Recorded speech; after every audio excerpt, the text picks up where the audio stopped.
कांग्रेस के जरखरीद गुलाम पहले चौहान की गुलामी में मुब्तला थे, चौहान की जय जयकार करते थे।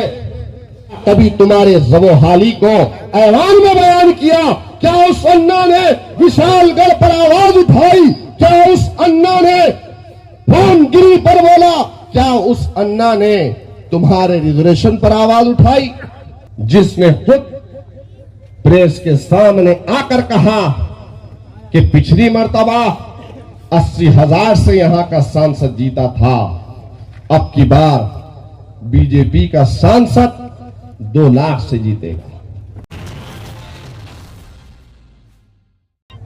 तो एक बाजार में हमारी एक बूढ़ी मां है, वो अपने जवान बच्चे के साथ में एक साहबी रसूल है।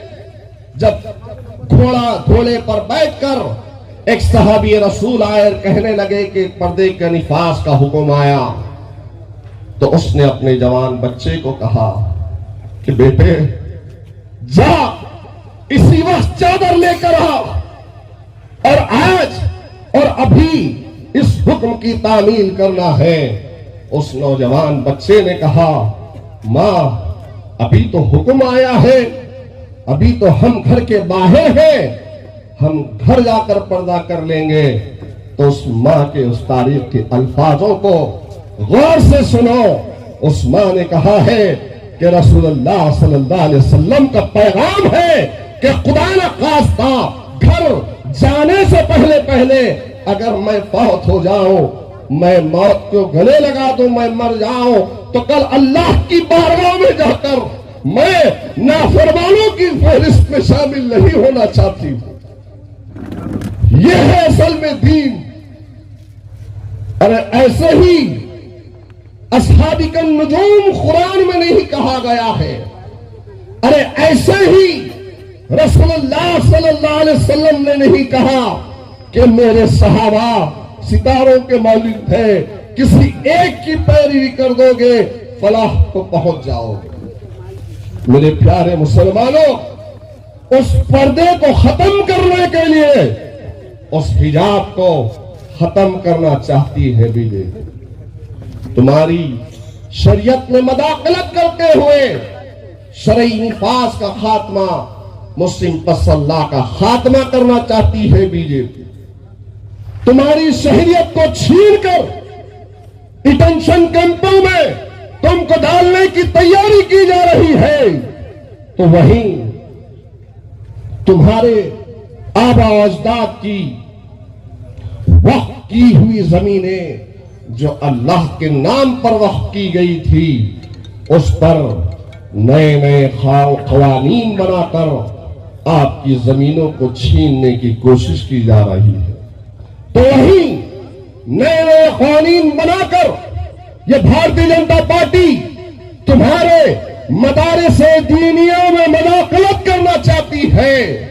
अरे कौन कौन सी बातों को तुम्हारे सामने रखूं मेरे प्यारे मुसलमानों? बीजेपी जैसी फिरका परस्त जमात वो सिर्फ तुमको खत्म करना चाहती है, मिटाना चाहती है। कांग्रेस के जरखरीद गुलाम पहले चौहान की गुलामी में मुब्तला थे, चौहान की जय जयकार करते थे। कभी तुम्हारे जबोहाली को ऐवान में बयान किया?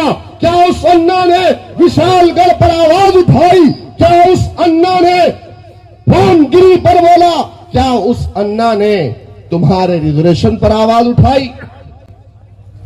कि हिंदुस्तान की कई सड़कों पर रामगिरी के खिलाफ में एहतजाज हुआ, तो सबसे बड़ा एहतजाज महाराष्ट्र की सड़कों पर नांदेड़ से लेकर मुंबई तक हजारों गाड़ी मजलिस इत्तेहादुल मुस्लिमीन ने इख्तिदार पर बैठे हुए हाकिमों को बेदार करने के लिए लेकर गई थी।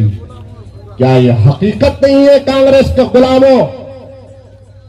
तो रामगिरी जो अहमदनगर का रहने वाला है, वो रामगिरी 2 दिनों तक अन्ना के फार्म हाउस पे रहा है। ये कांग्रेस पार्टी है। गौर करो, जिसने रसूलुल्लाह सल्लल्लाहु अलैहि वसल्लम की शान रिसालत में गुस्ताखी की, वो रामगिरी अन्ना के फार्म हाउस पर 2 दिन था, उसको ओढ़ दोगे? वो अन्ना जिसके घर में बीजेपी ने उसके बड़े भाई को टिकट दिया, वो अन्ना जिसने खुद प्रेस के सामने आकर कहा कि पिछली मर्तबा 80,000 से यहां का सांसद जीता था, अब की बार बीजेपी का सांसद 2 लाख से जीतेगा, ये कहा।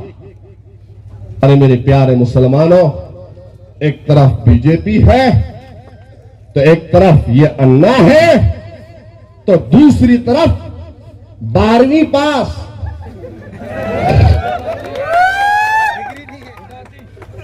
12वीं पास पढ़ा लिखा पढ़ा लिखा पढ़ा लिखा, अपने आप को पढ़ा लिखा कह रहा,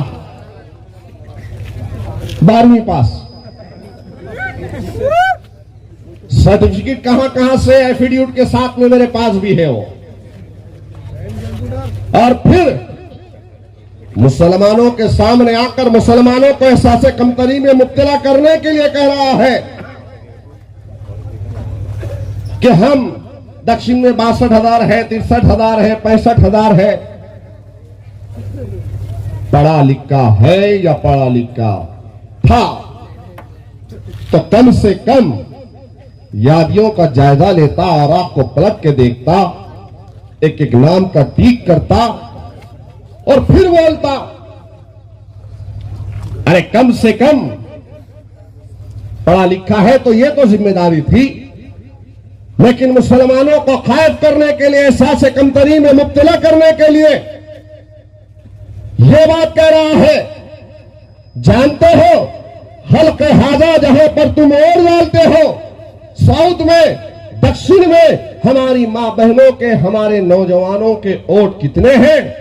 दक्षिण में कुल वोटरों की तादाद 3 लाख से कुछ ज्यादा है, तो वहीं पर कलमे ला इलाहा इल्लल्लाह मोहम्मद रसूलुल्लाह मुसलमानों के वोटों की तादाद 1 लाख के करीब है। कितनी है? 1 लाख के करीब है। और फिर उस पार्टी के सदर ने क्या बयान दिया लातूर में?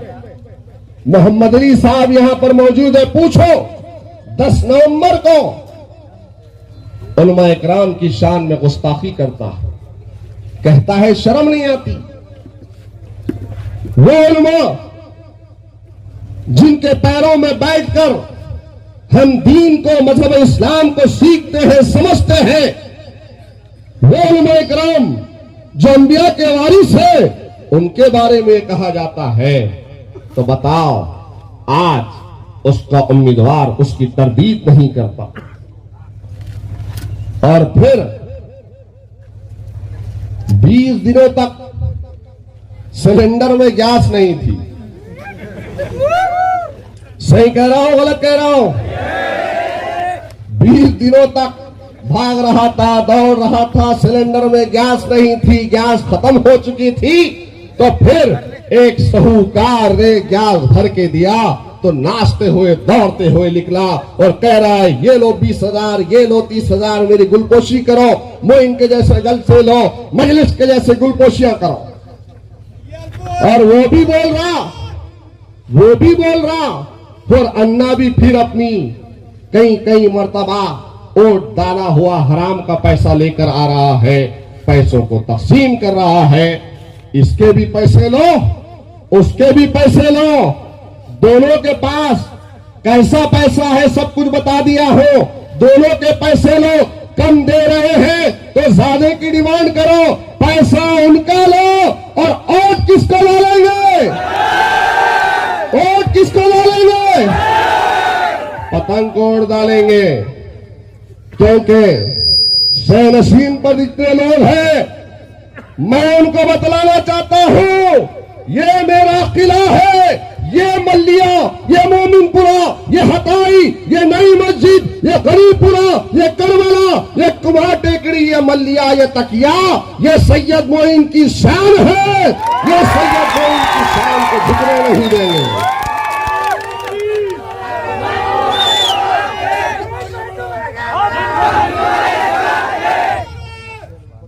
अरे बारिश हुई तो भीगती हुई बारिश में आकर आपकी खिदमत किया हो, पानी बढ़कर यहां से मस्जिद हसनैन हो या मोमिनपुरा हो वहां तक पानी आया, तो बताओ मेरे प्यारे मुसलमानों, तुम्हारे घरों तक खाने को लाकर तकसीम किसने किया?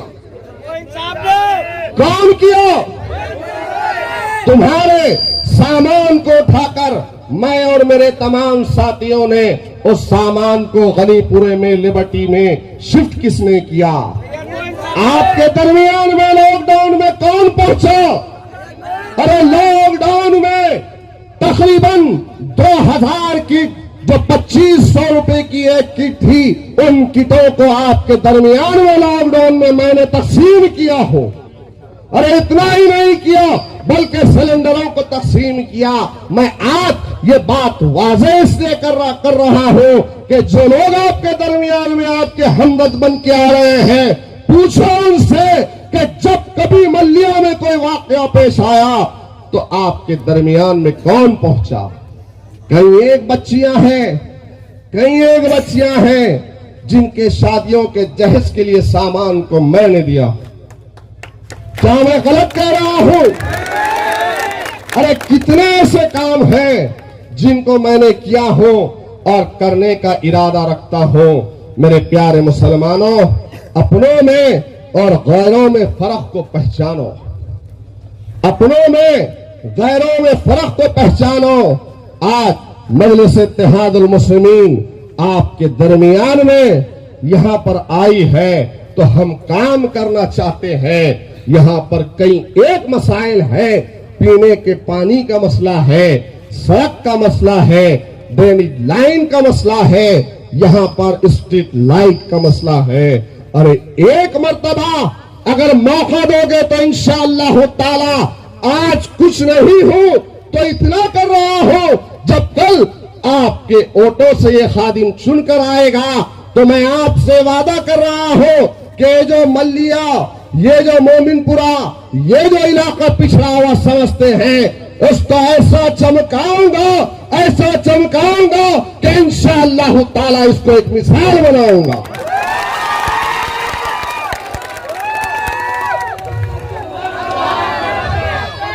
अरे कोविड के मौके पर कब्रिस्तान सिर्फ एक ही था, गुसलखाना सिर्फ एक ही था, लेकिन अल्हम्दुलिल्लाह नए गुसलखाने की एक इजाद और नई तामीर को सिर्फ 8 दिनों में मैंने करवाया। इसलिए आप तमाम से मेरी अदबन गुजारिश है कि मजलिस इत्तेहादुल मुस्लिमीन का साथ दो। मजलिस आपकी अपनी जमात है, आपकी अपनी पार्टी है, साथ दोगे ना इंशाअल्लाह? मुझे मायूस तो नहीं होने देंगे, मुझे शर्मिंदा तो नहीं होने देंगे। मेरी बहनों से हाथ उठाकर कहता हूं कि बताओ, पतंग का साथ दोगे ना इंशाअल्लाह? साथ दोगे ना अपने खादिम को? अरे मैंने हर हमेशा आपका साथ दिया, आपके काम में आया। मैंने हमेशा यहाँ के इमाम साहब ने आवाज दी तो यहाँ पर मेरे नौजवानों को भेजा, जुल्म का खात्मा किया। इसलिए आपकी जिम्मेदारी है, आप भी मेरा साथ दो। नारे तकबीर, नारे